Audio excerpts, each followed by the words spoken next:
क्या आपने कभी उत्तर प्रदेश की ऐसी जगह देखी है जहां इतिहास, आस्था और प्रकृति एक साथ दिखाई देती हो? ये है भरे, एक ऐसा स्थान जिसके बारे में आज भी बहुत कम लोग जानते हैं। यहाँ सदियों पुराना भरे का किला है और रहस्यमय और प्राचीन भरे मंदिर है, और कुछ ही दूरी पर है पचनदा संगम, जहाँ 5 नदियां एक साथ मिलती हैं। कहते हैं इस धरती का इतिहास सैकड़ों साल पुराना है, लेकिन सबसे अद्भुत नजारा है यहाँ का पचनदा संगम, जहाँ यमुना, चंबल, सिंध कुंवारी और फहूज नदी मिलकर एक दिव्य संगम बनाती हैं। और इसी इलाके में फैली है चंबल की वो धरती जो घड़ियालों और अपने बेहड़ों के लिए पूरे देश में जानी जाती है।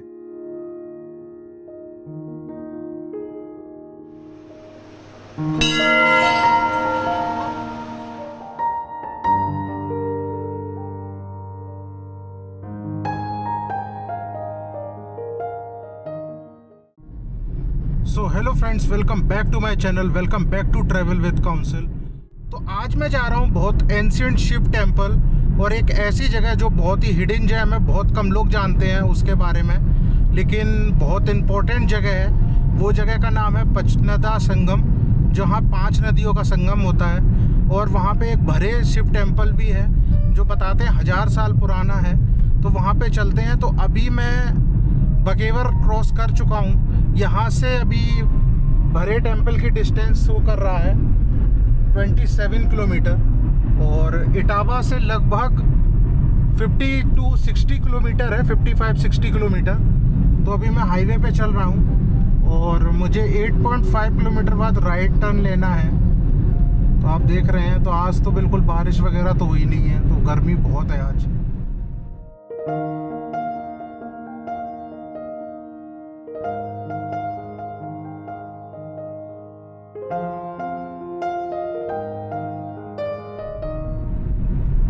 अभी मैं महेवा को क्रॉस कर रहा हूँ, और यहाँ से 24 किलोमीटर है हमारा भरेश्वर महादेव मंदिर, और वहाँ से 7 to 8 किलोमीटर है पचनदा संगम।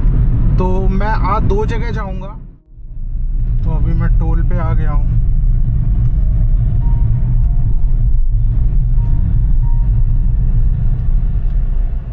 टोल यहाँ से अभी 19 किलोमीटर की डिस्टेंस है, 30 मिनट का रास्ता है और सिंगल रोड है।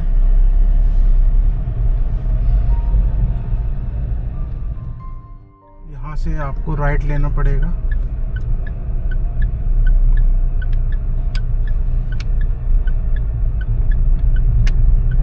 आपको यू टर्न लेना पड़ेगा, फिर यहाँ से राइट।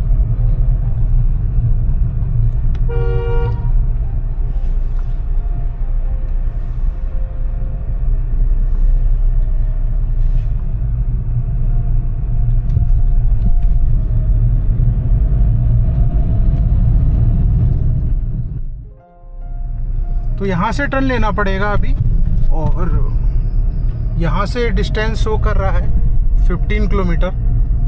तो मैं अभी अमावता गांव में हूँ। ये गांव का नाम अमावता है, और यहाँ से भी 15 किलोमीटर है। अभी बारिश हो गई है तो हर जगह ग्रीनरी हो गई है एकदम, बट अभी आज तो बारिश नहीं है, आज तो धूप है, आज तो बहुत गर्मी है आज तो। बारिश टाइम गांव में कितना अच्छा लगता है, आप देख रहे होंगे कितना सही लग रहा है। यहाँ पे पूरा ग्रीनरी है चारों तरफ।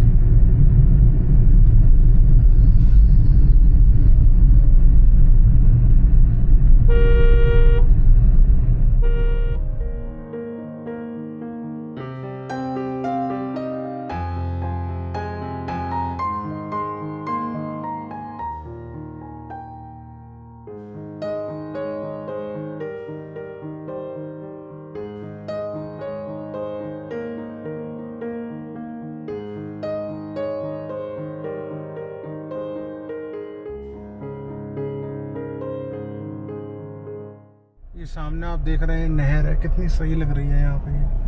ये देखिए आप, फुल है एकदम, लगता अभी आई है, पानी अभी आया है लग रहा है यहाँ पे। शाम टाइम यहाँ पे काफ़ी अच्छा लगता होगा, पूरा ग्रीनरी है एकदम यहाँ पे। डिस्टेंस यहाँ से 8.2 किलोमीटर है भारेश्वर महादेव की। तो अभी मैं यमुना नदी के पुल पे हूँ। पुल जस्ट अभी आया है यहाँ पे, देख सकते हैं आप। अभी यहाँ पे जब ज़्यादा बारिश हो जाएगी तो पानी यहाँ पे काफ़ी हो जाता है। अभी तो पानी इतना नहीं है। तो अमावता से अभी 5-6 किलोमीटर दूर ये गड़ा कासदा गांव है और यहाँ से भारेश्वर महादेव की डिस्टेंस 6 किलोमीटर शो कर रहा है।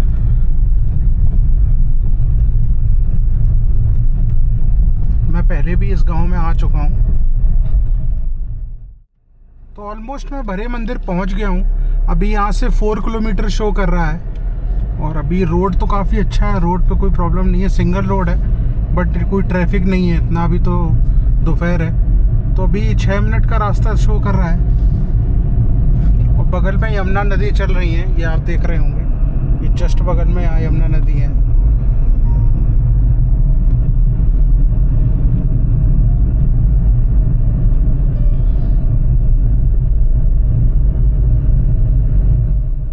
तो आप देख रहे होंगे ये जो सामने है ये है फोर्ट, जिसकी कंडीशन बहुत ज़्यादा ख़राब है, बहुत जर्जर हालत में है।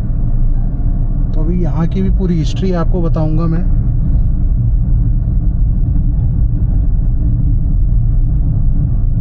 और मंदिर यहाँ से 400 मीटर पर है, 400 मीटर पर है।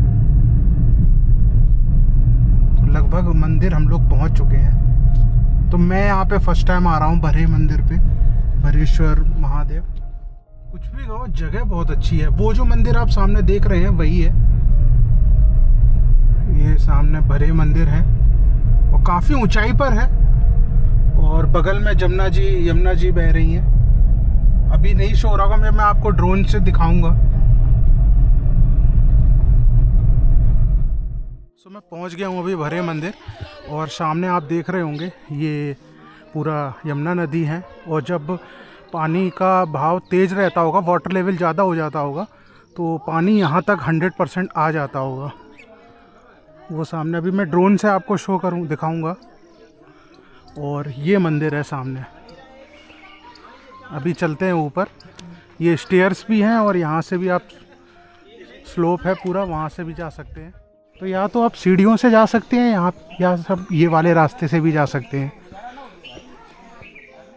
तो दोस्तों जैसे जैसे हम ऊपर की ओर बढ़ रहे हैं, आप देख सकते हैं कि मंदिर ऊंचाई पर बना हुआ है। शायद यही वजह है कि यहाँ से आसपास का नज़ारा भी बेहद खूबसूरत दिखाई देता है। सुबह और शाम के समय यहाँ का माहौल बहुत अच्छा हो जाता है। तो दोस्तों अभी हम पहुंच चुके हैं भरे मंदिर। पहली नजर में ये मंदिर जितना शांत दिखाई देता है, इसकी कहानी उतनी ही पुरानी और दिलचस्प मानी जाती है। दोस्तों इस मंदिर के बारे में ऐसा मानना है कि सच्चे मन से की गई प्रार्थना यहाँ जरूर सुनी जाती है। इसीलिए आसपास के गांव के लोग ही नहीं बल्कि दूर दूर से भी यहाँ भक्त दर्शन करने पहुँचते हैं। तो अब हम मंदिर के मुख्य प्रवेश द्वार के बिल्कुल पास पहुँच चुके हैं। आप यहाँ की बनावट को ध्यान से देखिए। समय के साथ साथ कई चीजें बदली होंगी, लेकिन इस स्थान की आस्था आज भी वैसी की वैसी बनी हुई है। यही बात इस जगह को खास बनाती है।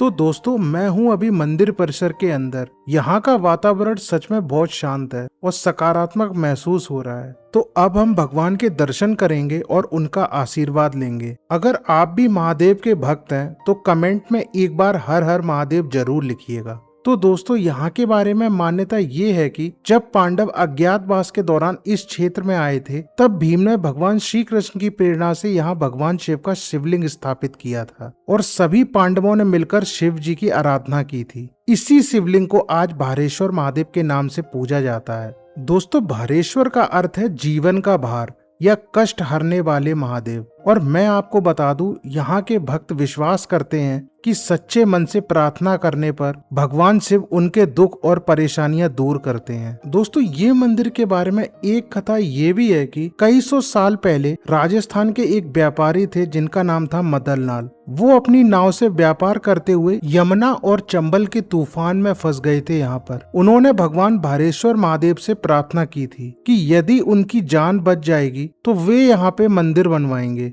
और बाद में वो सुरक्षित बच भी गए थे और सुरक्षित बचने के बाद उन्होंने लौटकर इस भव्य मंदिर का निर्माण करवाया था। दोस्तों, इतिहास के अनुसार मुगल शासक औरंगजेब के समय इस मंदिर पर हमला भी हुआ था और मंदिर को काफी नुकसान पहुंचाया गया था। बाद में मराठा शासन के दौरान इसका फिर से पुनर्निर्माण कराया गया था।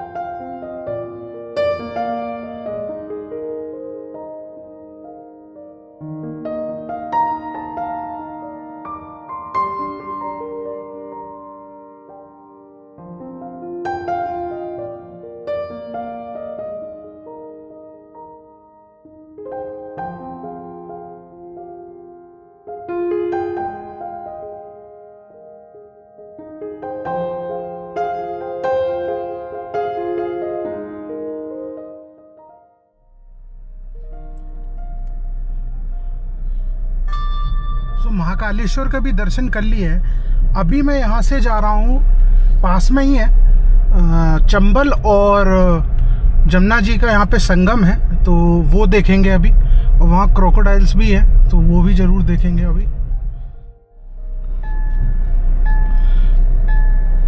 तो यहाँ से मैं निकल रहा हूँ, ये सामने मंदिर है और यहाँ पे चंबल और यमुना जी का संगम है। तो अभी मैं गाड़ी लेके ही चल रहा हूँ क्योंकि अभी यहाँ गाड़ी चली जाएगी। लेकिन जब बाढ़ वगैरह आती है, ज़्यादा बारिश होती है, तो इस हर जगह पे यहाँ पे पानी पानी रहता है। इवन मंदिर के आधे ऊंचाई तक पानी चला जाता है, अभी यहाँ के लोकल्स ने मुझे बताया। तो काफ़ी अच्छी जगह है, लेकिन वही है कि अभी बहुत कम लोगों को यहाँ के बारे में पता है। लेकिन मुझे बहुत पसंद आई ये जगह, बहुत ज़्यादा।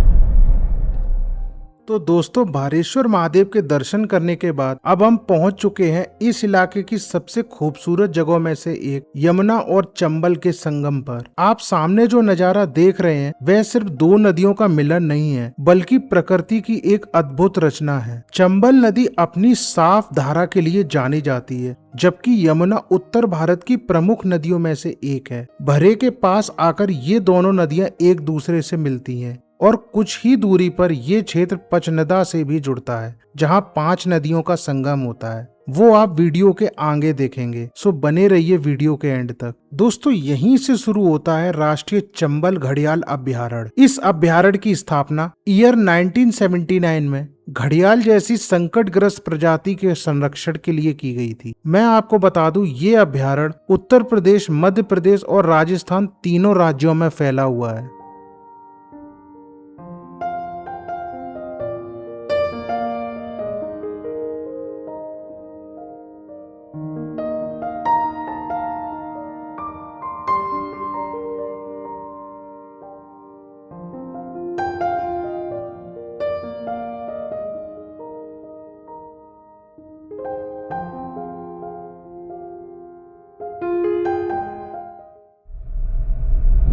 तो संगम के बाद अभी मैं जा रहा हूँ, यहाँ पे फोर्ट है। फोर्ट बहुत जर्जर हालत में है, लेकिन एक बार एक्सप्लोर करेंगे क्योंकि बहुत पुराना फोर्ट माना जाता है ये।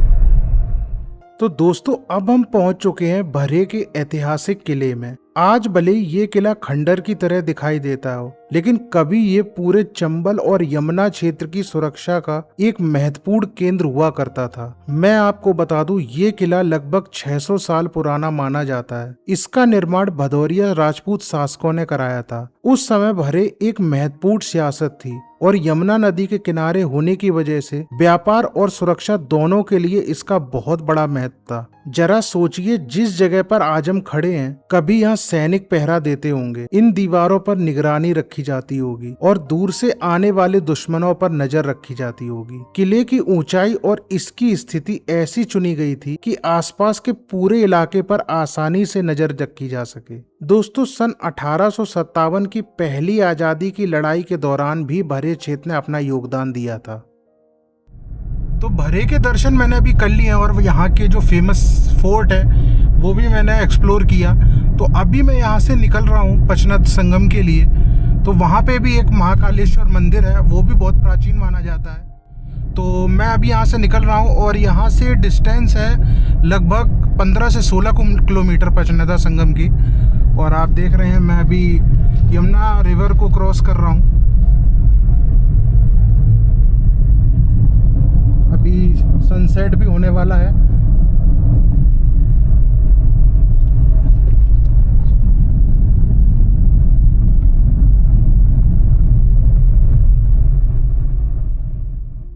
डिस्टेंस यहाँ से 11 किलोमीटर शो कर रही है। तो भरे के जस्ट बगल से ही रोड है। जैसे ही आप पुलिस स्टेशन आएंगे भरे, वहाँ से आपको लेफ्ट साइड में वो रोड मिलेगी और आपको सीधे स्ट्रेट 11 किलोमीटर चलना है तो आप पचनदा संगम पहुँच जाएंगे। तो अगर आप भरे आ रहे हैं तो पचनदा ज़रूर जाएं, क्योंकि पचनदा का भी अलग महत्व है। सो फ्रेंड्स, मैं पहुँच गया हूँ अभी पचनदा संगम। तो आप देख सकते हैं ये है पचनदा संगम। मैं नीचे तक गाड़ी लेके आ गया था। तो आप देख रहे हैं यहाँ पे 5 नदियों का संगम हुआ है। अगर मैं 5 नदी की यहाँ पे बात करूँ तो यमुना, चंबल, सिंध, क्वारी और फौज नदी है। यहाँ पे 5 नदियों का संगम हुआ है। मतलब ये जो 5 नदी हैं यहाँ पे ये मिली हैं।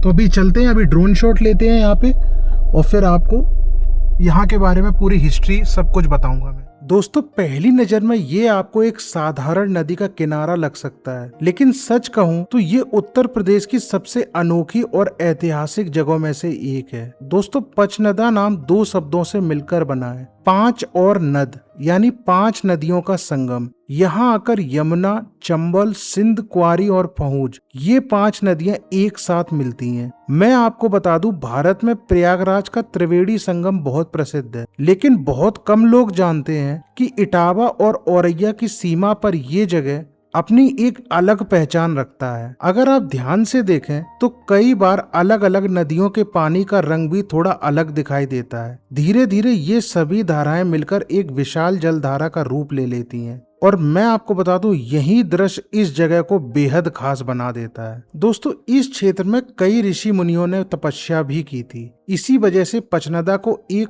पवित्र भूमि भी माना जाता है। तो पचनदा संगम के दर्शन के बाद मैं आ गया हूँ महाकालेश्वर मंदिर, जो पचनदा संगम के बिल्कुल बगल में है। दोस्तों, इस जगह पर भगवान शिव स्वयं महाकाल के रूप में विराजमान है और सदियों से इस पूरे क्षेत्र की रक्षा भी कर रहे हैं। कार्तिक पूर्णिमा के अवसर पर जब यहाँ पर प्रसिद्ध मेला लगता है, तब यहाँ महाकालेश्वर मंदिर में बहुत भीड़ लगती है। दोस्तों, इस मंदिर की सबसे खास बात है इसकी जगह। एक तरफ 5 नदियों का पवित्र संगम और दूसरी तरफ भगवान शिव का ये प्राचीन धाम। आस्था और प्रकृति का ऐसा संगम बहुत कम जगह देखने को मिलता है। तो दोस्तों, आज हमने एक ही सफर में इतिहास, आस्था और प्रकृति तीनों का अद्भुत संगम देखा। हमने भरेश्वर महादेव में भगवान शिव के दर्शन किए, भरे के ऐतिहासिक किले की कहानी जानी, यमुना और चंबल के संगम का मनमोहक दृश्य देखा और राष्ट्रीय चंबल घड़ियाल अभ्यारण्य के बारे में भी जाना। आखिर में हम पहुंचे पवित्र पचनदा संगम और महाकालेश्वर मंदिर। सच कहूं, उत्तर प्रदेश की ये जगह जितनी खूबसूरत है, उतनी ही कम लोग इसके बारे में जानते हैं। अगर आपको भी ऐसी अनदेखी और अनोखी जगहों की यात्रा पसंद है तो एक बार यहाँ जरूर आइए। अगर आपको हमारी आज की यात्रा पसंद आई हो तो वीडियो को लाइक जरूर करें और अपने दोस्तों और परिवार के साथ शेयर करें। और अभी तक आपने मेरे चैनल को सब्सक्राइब नहीं किया है तो ट्रैवल विद काउंसिल को सब्सक्राइब जरूर करें। सो यहाँ से 2 रूट है इटावा जाने के लिए। तो मैं अभी दूसरे रूट से निकल रहा हूँ। ये भीकेपुर होते हुए सीधा हाईवे पे निकल जाएगा करमपुर साइड, तो वो बेस्ट रहेगा। नहीं तो फिर आप सिंगल रोड से आपको फिर चकरनगर, बकेवर होते हुए जाना पड़ेगा, क्योंकि अभी शाम का टाइम है तो उसमें ट्रैफिक ज़्यादा है। तो अभी ग्वालियर वाला भी रूट बंद है तो उस पर ट्रक्स भी बहुत होंगे। तो फिर मैं यहाँ से ही निकल रहा हूँ। ये रूट ठीक है और इस पर इतना ट्रैफिक नहीं है भीकेपुर वाला। तो अगर आप पचनदा से आएँ और अगर आपको हाईवे से जाना है तो फिर आप इसी रूट से जा सकते हैं। यहाँ से इस रूट से 75 किलोमीटर है। अभी ये जो पुल है, ये जमुना जी का पुल है यहाँ पे। तो दोस्तों मैं मिलता हूँ आपसे अपनी अगली शानदार यात्रा में एक नई जगह, नई कहानी और एक नई अनुभव के साथ। तब तक के लिए जय महाकाल, हर हर महादेव।